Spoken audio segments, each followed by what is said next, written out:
마테오가 전한 거룩한 복음입니다. 주님 영광 받으소서. 예수님께서 가파르나움에 들어가셨을 때 한 백인 대장이 다가와 도움을 청하였다. 그가 이렇게 말하였다. 주님, 제 종이 중풍으로 집에 들어 누워 있는데 몹시 괴로워하고 있습니다. 예수님께서 내가 가서 그를 고쳐주마 하시자 백인 대장이 대답하였다. 주님, 저는 주님을 제 지붕 아래로 모실 자격이 없습니다. 거저 한 말씀만 해 주십시오.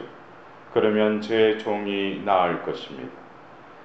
사실 저는 상간 밑에 있는 사람입니다만 제 밑으로도 군사들이 있어서 이 사람에게 가라 하면 가고 저 사람에게 오라 하면 옵니다. 또 제 노예들어 이것을 하라 하면 합니다. 이 말을 들으시고 예수님께서는 감탄하시며 당신을 따르는 이들에게 이르셨다. 내가 진실로 너희에게 말한다. 나는 이스라엘의 그 누구에게서도 이런 믿음을 본 일이 없다. 내가 너희에게 말한다. 많은 사람이 동쪽과 서쪽에서 모여와 하늘나라에서 아브라함과 이삭과 야곱과 함께 잔치상에 자리 잡을 것이다. 그러나 하느님 나라의 상속자들은 바깥 어둠 속으로 쫓겨나 거기에서 울며 이를 갈 것이다. 그리고 예수님께서는 백인 대장에게 말씀하셨다. 가거라, 내가 믿은 대로 될 것이다. 바로 그 시간에 종이 나았다. 예수님께서 베드로의 집으로 가셨을 때 그의 장모가 열병으로 들어 누워 있는 것을 보셨다. 예수님께서는 당신 손을 그 부인의 손에 대시니 열이 가셨다. 그래서 부인은 일어나 그분의 시중을 들었다. 저녁이 되자 사람들이 막이 들린 이들을 예수님께 많이 데리고 왔다. 예수님께서는 말씀으로 악령들을 쫓아내시고 앓는 사람들을 모두 고쳐주셨다. 이사야 예언자를 통하여 그는 우리의 병고를 떠맡고 우리의 질병을 짊어졌다 하신 말씀이 이루어지려고 그리 된 것이다. 주님의 말씀입니다.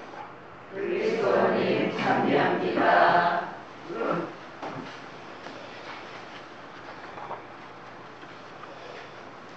어느덧 오늘 이제 6월 마지막 날이죠.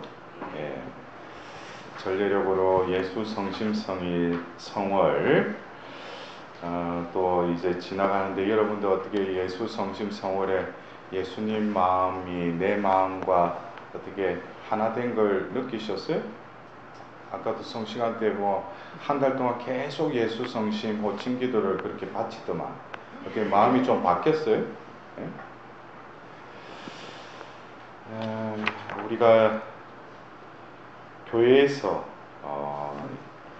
이 예수 성심 성월을 또 제정하고 진정 우리가 예수님의 마음을 닮아야 하는데 우리의 마음 속을 들여다보면은 참 그게 입으로는 생각으로는 예수님의 마음을 담게 해달라고 이렇게 기도하지만 우리의 마음의 그 상태를 보면은 너무나 예수님의 마음과 동떨어진 우리의 마음의 상태를 이렇게 바라보면서 오늘 우리가 예수 성심 성월 마지막 날을 또 이렇게 보내면서 다시금 오늘 우리가 들었던 제1독서의 에가의 말씀은 구약의 예루살렘 성전이 이제 무너지고 피폐화된 그 이스라엘 백성들의 실상을 바라보면서 슬퍼하면서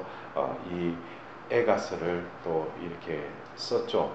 그래서 에가서의 이 5장에 걸쳐서 결국 이들의 현실이 왜 이렇게 참담하게 이렇게 되어버렸는가? 이것은 결국 죄라는 거죠. 그러나 에가서 마지막 장인 5장에는 다시금 하느님께서 일으켜 주실 것을 희망하면서 이 에가서는 끝을 맺습니다.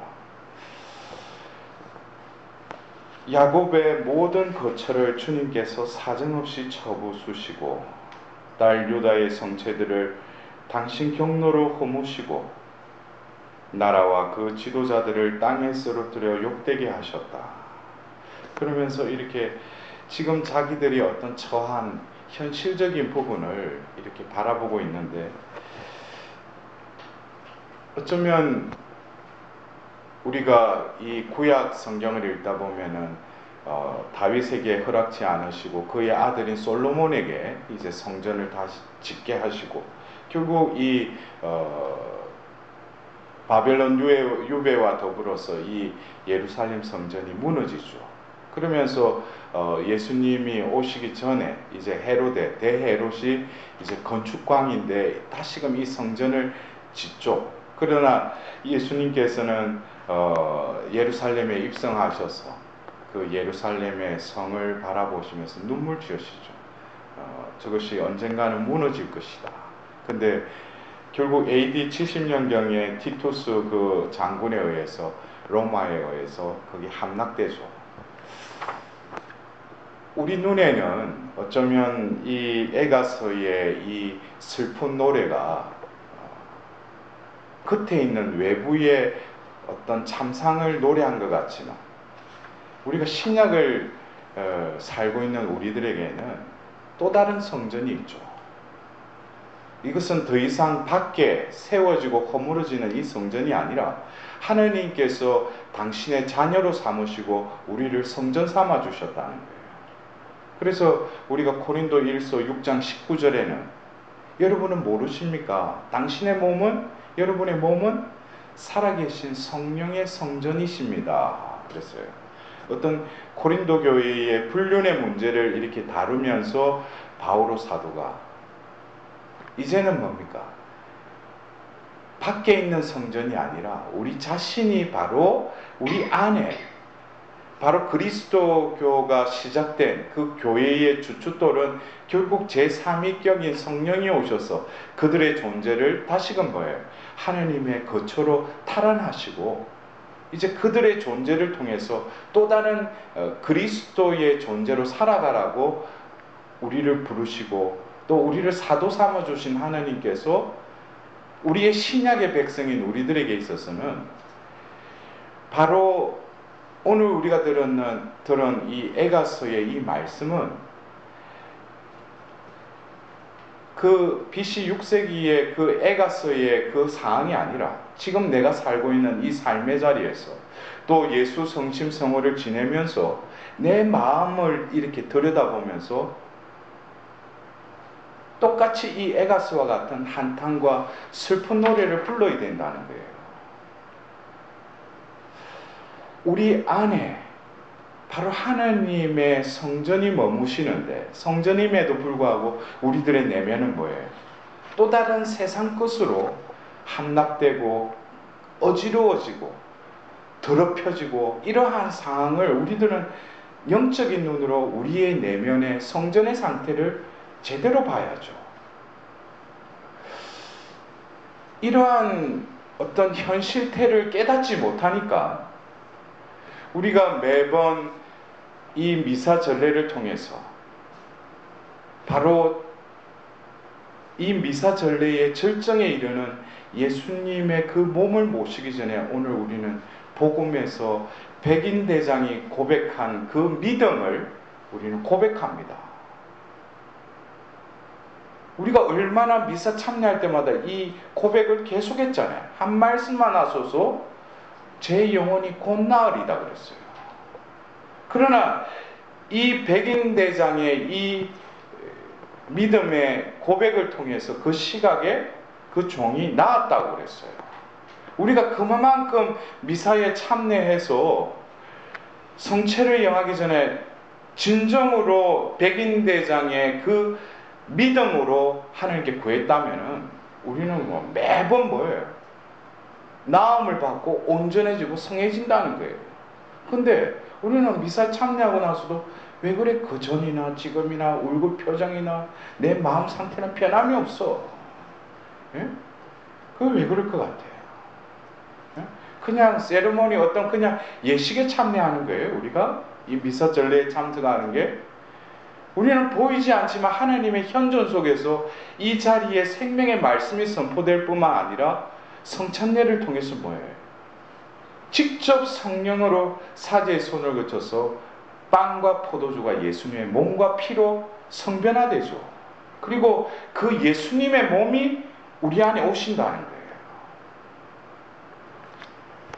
예수님께서 오늘 이 백인대장의 그 사하와 더불어서 이어서 예수의 그 베드로의 장모를 치유하는 장면이 또 나오죠. 그 집에 들어가서 장모가 심한 열병에 걸렸는데 가서 손을 대자 어떻게 그 병이 나았다고 그랬어요. 이것은 어떻게 보면은 마테오복음 사가가 아주 재미있다기보다도 어떤 그 상황에 믿음으로 그 시각에 그 종이 나았다 그랬는데 실제로 그 집에 들어가지는 않았지만 그 이야기는 나오지 않지만 또 다른 집 장모의 집에 들어갔는데 실제로 그 집에 들어가서 낫게 하셨잖아요. 예? 그렇다면은 예수님이 들어가신 2000년 전에 그 백인대장의 그 집 또 그 장모의 집 지금은 어디로 들어오겠어요? 바로 내 마음의 집으로 들어오신다는 거죠. 내 안에 들어오시면 어떻게? 그분께서 나를 낫게 해주신다는 거예요. 그러나 우리가 왜 병의 고침을 받지 못하는가? 온전히 병듦을 성함으로 이어지지 못하는 것은 바로 오늘 복음의 마지막 기절에 이사야 예언서에 그는 우리의 병고를 떠맡고 우리의 질병을 짊어졌다 그랬어요. 이것은 내 존재가 지금 겉으로는 그냥 아무렇지도 않은 것 같지만 내 안에 보이지 않는 오늘 일독서의 애가의 그 애통함과 그 한탄스러운 고백이 결국 뭐겠어요? 나를 구원해 주실 그 구원자를 오롯이 희망하면서 그분이 오심을 온전히 받아들일 때 뭐겠어요? 그 병고와 질병을 그분이 떠맡으신다는 거예요. 그런데 우리는 뭡니까? 그냥 눈으로 인지되는 현실적이고 내가 그냥 감지되는 그것만 하나님께 구하잖아요. 내 안에 진정으로 알지 못하는 내 성전의 폐허를 온전히 하나님께 고백할 때 그 구원자이신 예수님께서 내 집에 들어와서 어떻게 그 모든 병고와 질병을 떠맡으시고 온전케 해주신다는 거예요. 우리가 이 미사 참례가 여러분들이 몇 번을 우리가 참례를 했어요. 근데 우리가 진정 처음이자 마지막 내 온몸을 다 살려서 이 미사 성제에 집중을 하고 그리고 그 절정에 이르는 예수님의 몸을 모시기 전에 바로 이 백인대장과 같은 그런 상황 속으로 우리는 일치되어야 된다는 거예요. 백인대장은 뭐예요? 자기도 그러죠. 100명의 어떤 군사를 거느리는 어떻게 보면 지위가 있는 사람이에요. 그러나 예수님 앞에서는 뭐예요? 보잘것없는 사람임을 고백하죠. 자기는 아무것도 아니라는 거죠. 그래서 심지어 뭐예요? 내 지붕 밑에는 당신을 모실 자격도 없다는 거예요. 근데 우리는 뭐예요? 입으로는 그냥 뭐 한 말씀 하나 써서 제가 곧나으리다 하고 그냥 덥석덥석 모시잖아요. 그냥 죄를 짓고 고해성사를 보고 이런 상태가 아니라 우리가 진정 예수님을 맞아들일 그 자격이 있느냐 이거예요. 어떻게 보면은 우리는 그냥 당연히 그냥 내가 신자니까 앞에 나와서 막 이거 막 아멘하고 모시는데 진정으로 내가 그 예수님의 그 현존, 그 예수님의 몸을 모실 자격이 있느냐 이거예요. 그것에 대해서 통절하게 나의 꼬라지, 나의 현실태를 제대로 깨달으면 어떻게 되겠어요? 백인대장이 왜 이렇게 고백할 수밖에 없었던가? 이 백인 대장은 뭐예요? 이방인이었죠. 그래서 예수님이 분명히 말씀하셔요. 하나님 나라의 상속자들은 어떻게 바깥 어둠 속으로 쫓겨나 거기에서 울며 이를 갈 것이다 그랬어요. 이것이 유대인을 지칭하는 거겠어요? 아니죠. 바로 나를 지칭하기도 해요. 내가 하나님의 자녀라고 그냥 아주 뻔뻔하게 그냥 미사 참내해서 예수님의 몸을 모셔도 뭐예요? 내 안에 그분께서는 내 병고와 질병을 떠맡으시려고 들어오시는데도 나는 아무 감각이 없어요. 왜? 죽어 있으니까. 내 존재를 온전히 바라볼 눈이 감겨져 버렸으니까.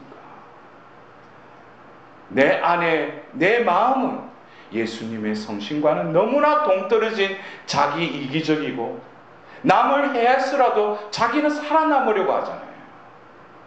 남을 속여서라도 나는 정당함을 또 거짓말로 드러내려고 하잖아요.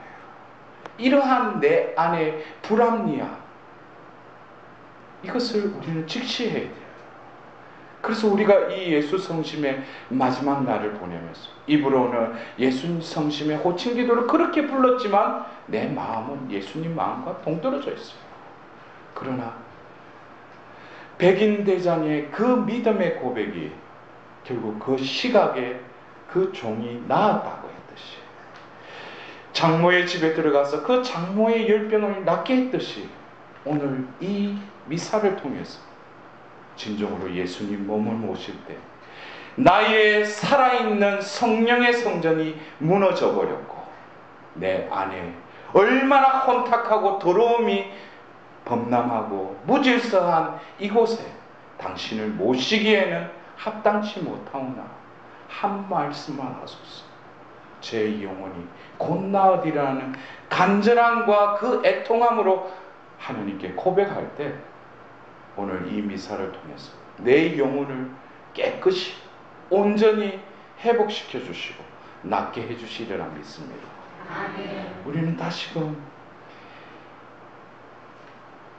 우리의 생명의 주관자이신 하나님께서 우리에게 끊임없이 기회를 주셔요. 이 미사 성제를 통해서 다시 너를 회복시키겠다고, 다시 너를 온전케 해주겠다고, 그것을 나는 얼마나 그 기회를 수없이 접하면서도 그것을 헛되이 흘려보냈는가. 그것은 바로 예수님께서 분명히 종말의 그 상황 속에서 하나님 나라의 상속자들이 쫓겨난다는 거예요. 오히려 뭐예요? 우리가 상상도 못하는 이방인들이 하나님의 자비로 구원을 받는다는 거예요. 여러분들, 우리가 미사 성제에 발을 옮기면서 참여하러 올 때, 또 그리고 미사 성제에 또 개회식 때 자비를 베푸소서라고 내 가슴을 칠 때, 또 예수님의 몸을 모실 때 한 말씀만 하소서 제 영혼이 곧 나으리라 할 때, 우리는 하나님의 자비만이 나의 썩고 문드러진 이 마음을 당신의 고귀한 거룩한 마음으로 변화시켜 줄 수 있다는 그 오롯한 마음으로 우리는 오늘 이 예수 성심의 그 마지막 날을 거룩히 또 보내야 할 것입니다. 이 미사를 통해서 다시금 하나님의 그 자비하심만이 나의 존재를 살릴 수 있는 유일한 길임을 하나님께 고백하며 성찬례를 준비하도록 합시다.